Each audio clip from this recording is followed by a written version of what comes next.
हमारे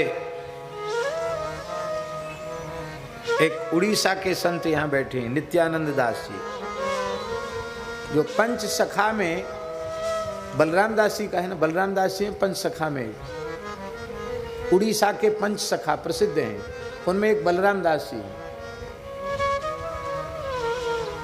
जिन्होंने लक्ष्मी पुराण लिखा है। बड़े अद्भुत, जगन्नाथ जी के पंच सखाओं में एक सखा, जगन्नाथ जी उनके साथ खेलते।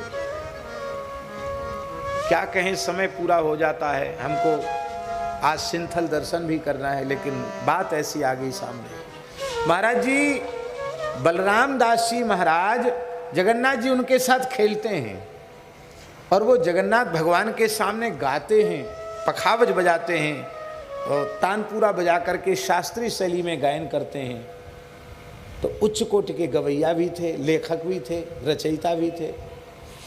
एक नर्तकी अतीव सुंदरी थी, देवदासी नर्तकी, और उस नर्तकी का प्रेम आपसे हो गया। देखो भगवत प्राप्त संत है महाराज जी, और इनका भी प्रेम उससे हो गया, आकर्षण बढ़ गया। भजन के नाम पे ही आकर्षण बन गया। बस वो जगन्नाथ जी के सामने नाच रही है, ये बजा रहे हैं, गा रहे हैं, नजर से नजर मिल गई, आकर्षण हो गया। आकर्षण हो गया तो सांकेतिक बातचीत हो गई कि तुम आ जाना हमारे यहाँ, ऐसे तो मिलने का अवसर नहीं है। तो ये चले गए उसके यहाँ,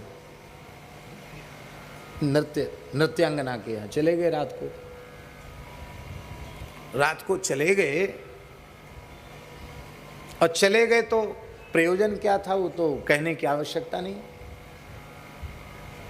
इनके मन में भी विकृति आ चुकी थी और उसके मन में तो इनसे मिलने की प्रबल इच्छा थी। दोनों का मिलना हो गया, संयोग हो गया दोनों का। ये भूल गए कि मैं भगवान का दास हूं, शरणागत भक्त हूं, मैं कहाँ गिर गया, किस गर्त में चला गया। ये भी भूल गए कि कल जगन्नाथ जी की रथ यात्रा है, ये भी भूल गए। उसी के घर में रुक गए रात को जाकर के। सवेरे उनको कुछ शंख वंख की आवाज़ सुनाई पड़ी, तो उन्होंने कहा, खिड़की से झांक के देखा कि क्या है, तो देखा लोगों के घरों के द्वार पर नए नए केले के खंभे लगे हैं और गाय के गोबर से लीप कर चौक पूरे जा रहे हैं, कलश रखे जा रहे हैं, और कोई शंख बजा रहा, कोई हुलुक ध्वनि कर रहा है। तो उन्होंने उस नर्तकी से ही पूछा कि अरे क्या है आज।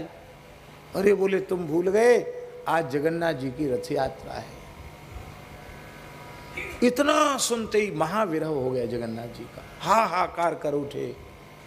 और जिन वस्त्रों से वो उस नाचने वाली स्त्री के पास रात्रि भर सोए थे, उसी वेशभूषा में भागते दौड़ते हुए जगन्नाथ जी के रथ के सामने आ गए। बड़ी विचित्र घटना है।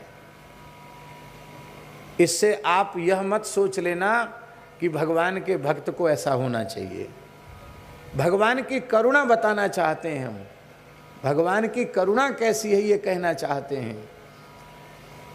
संसार में अच्छी बातें जल्दी प्रसिद्ध नहीं होती, बुरी बातें बहुत जल्दी फैल जाती हैं। फैलाने वाले तो एकदम झंडा उठा के रखते हैं, झंडा ऊंचा रहे हमारा। तिल का ताड़ बनाना लोगों का काम होता है। तो हल्ला मच गया कि देखो इतना बड़ा भक्त बनता, संत बनता बलराम दास, देखो उसकी क्या हालत है। और वो आ गया महाराज उसी स्थिति में, और जगन्नाथ जी की ओर दौड़े। तो पंडों ने उनको पीटा, लाठियों से बहुत पीटा। अरे बोले बड़ा दुष्ट है, निकृष्ट है, बड़ा पापी है, विषयी है, हमको पता है कहाँ होके आया। खूब पिटाई की, बेहोश हो गए। और बोले मर गया, फेंक दो इसको। समुद्र के किनारे उनको डाल दिया। ठंडी ठंडी हवा लगी, होश में आ गए।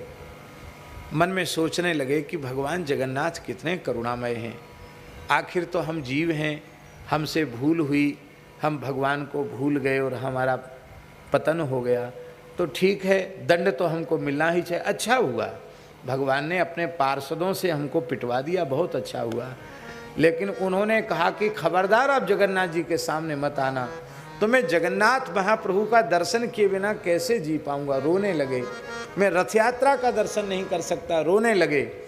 तब उन्होंने क्या किया, समुद्र के किनारे स्नान किया।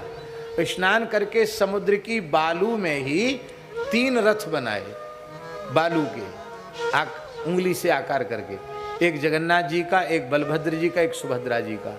और मानसी में उन बालूका के रथों में जगन्नाथ जी, बलभद्र, सुभद्रा जी तीनों को विराजमान किया। और विराजमान करके वहीं भगवान जगन्नाथ जी की मानसी सेवा करने लगे। अब इधर वो तो समाधि में डूब गए मानसी सेवा में, यह है अपचेत सुदुराचारो भजते माम अनन्य भाग। और महाराज जी इधर जगन्नाथ जी का, बलभद्र जी का, सुभद्रा जी का रथ हिले ही नहीं। बहुत प्रयास किया, रथ बिल्कुल नहीं हिले। दोपहर हो गई, रथ नहीं हिला। मंदिर से, श्री मंदिर से रथ गुंडीचा की ओर चला ही नहीं। राजा ने गिड़गिड़ा कर प्रार्थना की। भगवान शंकराचार्य ने गिड़गिड़ा कर प्रार्थना की, क्योंकि गोवर्धन पीठ है, उस काल की बात है। भगवान किसी की बात नहीं सुने, हिले ही नहीं।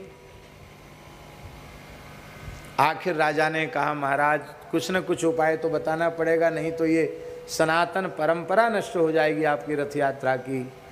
तब कहते, भगवान जगन्नाथ की वाणी सुनाई पड़ी कि मेरा भक्त बलराम दास मुझे रथ में बिठाकर वहाँ मेरी सेवा कर रहा है। जब तक बलराम दास आकर मेरा रथ खींचेंगे नहीं, तब तक रथ हिलेगा नहीं।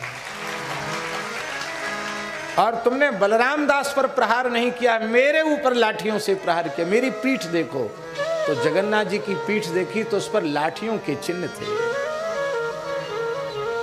मेरे भक्त को लेके आओ। आहा,